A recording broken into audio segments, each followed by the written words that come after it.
Assalamualaikum warahmatullahi wabarakatuh anak-anak.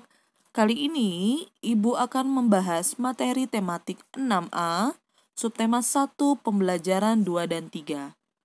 Kompetensi dasar yang dicapai, muatan pelajaran PKN, menganalisis penerapan nilai-nilai Pancasila dalam kehidupan sehari-hari, muatan pelajaran bahasa Indonesia, menyimpulkan informasi berdasarkan teks laporan hasil pengamatan yang didengar dan dibaca, muatan pelajaran IPA membandingkan cara perkembangbiakan tumbuhan dan hewan, muatan pelajaran SBDP memahami patung. Baik, kita masuk ke materi muatan pelajaran PKN, menganalisis penerapan nilai-nilai Pancasila dalam kehidupan sehari-hari. Anak-anak, Pancasila terdiri dari 5 sila. Masing-masing sila Pancasila mengandung nilai-nilai luhur. Berikut ini nilai-nilai yang terkandung dalam sila pertama dan kedua Pancasila. Kita masuk ke sila pertama Pancasila. Sila pertama berbunyi ketuhanan yang Maha Esa. Nilai ketuhanan adalah nilai yang menggambarkan bahwa masyarakat Indonesia adalah masyarakat yang beragama dan meyakini akan adanya Tuhan. Penerapan dalam sila pertama Pancasila, nilai ketuhanan dalam kehidupan sehari-hari antara lain: 1. Percaya dan takwa kepada Tuhan sesuai dengan agama dan kepercayaan masing-masing. 2. Menghormati dan bekerja sama antar pemeluk agama dan menganut kepercayaan yang berbeda-beda. Ketiga, saling menghormati dan kebebasan menjalankan ibadah sesuai dengan agama dan kepercayaan. 4. Tidak memaksa suatu agama dan kepercayaan kepada orang lain. 5. Menjaga dan merawat tumbuhan dan hewan, makhluk ciptaan Tuhan sebagai wujud rasa syukur atas karunia Tuhan. Kemudian, sila kedua Pancasila. Di dalam sila kedua Pancasila berbunyi kemanusiaan yang adil dan beradab.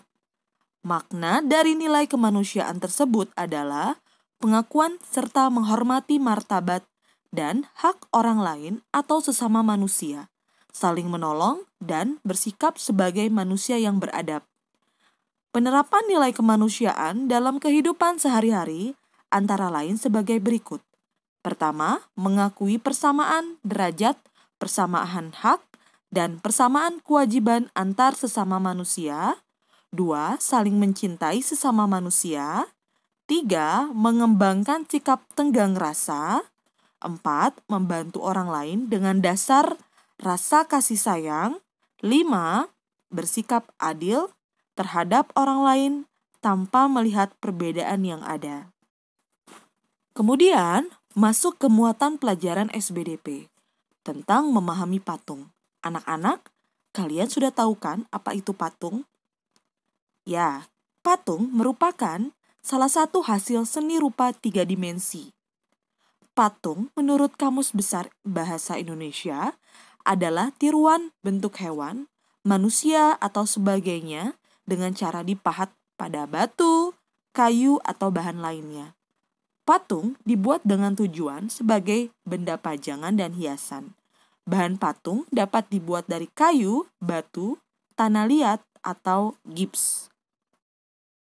Anak-anak, perhatikan dua gambar tersebut. Dua gambar tersebut adalah patung dari bahan kayu dan patung dari bahan batu. Patung dari bahan batu dan kayu umumnya dibuat dengan cara dipahat. Sedangkan patung bahan tanah liat dan gips dibuat dengan cara membentuk atau mencetak. Kita masuk ke muatan pelajaran IPA, membandingkan cara perkembangbiakan tumbuhan dan hewan. Perkembangbiakan tumbuhan secara vegetatif. Perkembangbiakan vegetatif adalah perkembangbiakan tanpa melalui perkawinan atau aseksual. Perkembangbiakan vegetatif dapat terjadi secara vegetatif alami dan juga vegetatif buatan. Baik, Ibu akan menjelaskan contoh perkembangbiakan vegetatif alami. Yang pertama, umbi batang. Umbi batang adalah batang yang tumbuh di dalam tanah dan ujungnya menggelembung menjadi umbi. Contoh umbi batang terdapat pada kentang. Yang kedua, umbi lapis. Umbi lapis merupakan pelepah daun yang berlapis-lapis. Pada bagian atas umbi lapis tumbuh daun, sedangkan pada bagian bawah umbi lapis terdiri dari cakram dan akar serabut. Contoh umbi lapis terdapat pada bawang. Yang ketiga, umbi akar. Umbi akar adalah akar yang membesar, berisi cadangan makanan tumbuhan yang memiliki umbi akar antara lain adalah wortel, lobak, dan singkong. Keempat, akar tinggal. Akar tinggal adalah batang yang seluruhnya berada dalam tumbuh menjalar di permukaan tanah. Contohnya terdapat pada kunyit, jahe, lengkuas, dan kencur. Contoh yang kelima adalah geragi.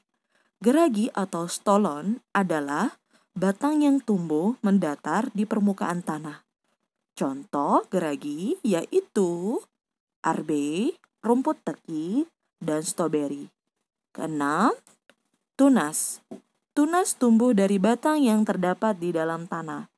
Contoh yang terdapat pada tunas yaitu pisang, bambu, dan tebu. Selanjutnya, tunas adventif. Tunas adventif adalah tunas liar yang tumbuh di luar bagian batang. Contohnya adalah cocor bebek. 7 adalah spora. Spora merupakan alat perkembangbiakan pada beberapa tumbuhan seperti tumbuhan paku, lumut, dan jamur.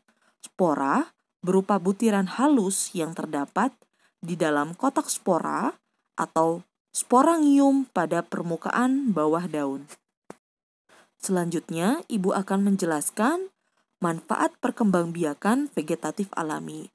Pertama, manfaat umbi lapis, yaitu untuk menghangatkan badan sebagai sumber energi dan memperbaiki sistem imun yang terganggu. 2. Manfaat umbi batang yaitu mengandung zat besi, kaya akan vitamin, dan kaya akan serat. 3. Manfaat spora sebagai tanaman hias, untuk pupuk hijau, dan untuk obat-obatan. 4. Manfaat akar tinggal sebagai bahan obat-obatan, untuk bumbu masak, dan untuk bahan pewarna. 5. Manfaat geragi sebagai obat demam, antibakteri alami, dan obat radang. 6. Manfaat tunas mengobati gejala asma, mengobati luka, dan membantu meredakan perut mulas. Selanjutnya, masuk ke muatan pelajaran bahasa Indonesia, menyimpulkan informasi berdasarkan teks laporan hasil pengamatan yang didengar dan dibaca. Informasi keragaman tumbuhan di Indonesia berdasarkan letak ketinggian, yaitu Kepulauan Indonesia dikenal dengan sebutan Untayan Zamrud di Khatulistiwa. Sebutan itu berarti Kepulauan Indonesia adalah negeri yang tanahnya subur dan memiliki kekayaan alam serta terletak di daerah Khatulistiwa. Dataran rendah adalah daerah yang ketinggiannya sampai 500 meter di atas permukaan air laut. Tanaman yang biasanya tumbuh di dataran rendah adalah padi, jagung, dan berbagai jenis tanaman palawija. Dataran tinggi adalah daerah dataran yang terletak pada ketinggian lebih dari 600 meter di atas permukaan laut. Tanaman yang biasanya tumbuh di dataran tinggi adalah teh, kopi, kina, buah-buahan, dan sayur-sayuran. Selanjutnya, daerah pantai, yakni wilayah perbatasan antara daratan dan juga perairan. Tumbuhan yang tumbuh di daerah pantai adalah kelapa, bakau, dan ganggang. Nah, itulah kenampakan alam di Indonesia dalam wilayah daratan dan juga perairan. Setelah ibu menjelaskan, selanjutnya kalian kerjakan tugas tematik.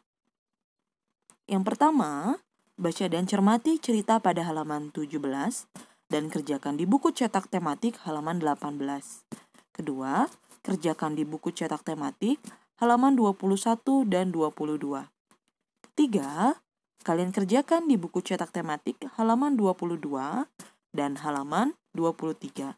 Lalu, kalian baca dan cermati halaman 25 dan 28.